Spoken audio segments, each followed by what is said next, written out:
చాలా మంది ఈ ప్లేస్ గురించి ఓవర్ గా హైప్ ఇచ్చారు, కానీ నేను ఇక్కడికి వచ్చిన తర్వాతనే తెలిసింది. ఇప్పుడు చూస్తున్న ప్లేస్ గురించి మీకేమైనా తెలిస్తే కింద కామెంట్ లో అయితే చెప్పేసేయండి. వీడియోస్ ఫస్ట్ టైం చూస్తుంటే లైక్ కొట్టేసి అలాగే ఒక ఫాలో అయితే చేసేయండి. ఇప్పుడు నేను చూపిస్తున్న ప్లేస్ వచ్చేసరికి వేదవతి శిల అంటారు. ఎగ్జాక్ట్ గా బాసర బస్ స్టాండ్ కి ఆపోజిట్ లోనే ఉంటుంది ఇది. బాసరలో టాప్ 5 లో చూడదగ్గ ప్లేసెస్ లో ఇది ఒకటి. ప్రీవియస్లీ కొన్ని ఫొటోస్ అయితే చూశాను, అక్కడ పార్క్ లాగా అయితే ఉండేది. వేదవతి శిల వచ్చేసరికి ఒక టూరిస్ట్ స్పాట్ అని తెలిసి కూడా పక్కన డంపింగ్ యార్డ్ లాగా అయితే కనిపిస్తూ ఉంది. ప్లేస్ కి వెళ్తే జనాలు కూడా ఫుల్ గా ఉంటారు అనుకున్నాను, కానీ ఎవరు లేరు. వేదవతి శిలని ఇక్కడ మ్యూజిక్ స్టోన్ అని కూడా అంటారు. ఇక్కడ కార్నర్స్ లో మనకి చిన్న చిన్న హోల్స్ లాగా ఉన్నాయి కదా, ఇప్పుడు నేను చూపిస్తున్న రాయి తీసుకొని దాని మీద కొట్టామంటే మనం నీళ్ల కోసం ఇత్తడి బిందెలు వాడతాం కదా, ఆ ఇత్తడి బిందెని రాయి తీసుకొని కొడితే ఎలా సౌండ్ వస్తుందో అలా వస్తుంది. కావాలంటే మీకు కూడా వినిపిస్తాను, వినండి.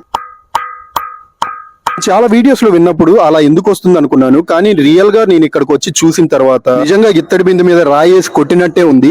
బాసర్లో ఉంది. అంటే మరెన్నో వీడియోస్ చేయడానికి మీ సపోర్ట్ అయితే కావాలి. ఒక లైక్ అలాగే షేర్ చేసి ఫాలో కొట్టేయండి.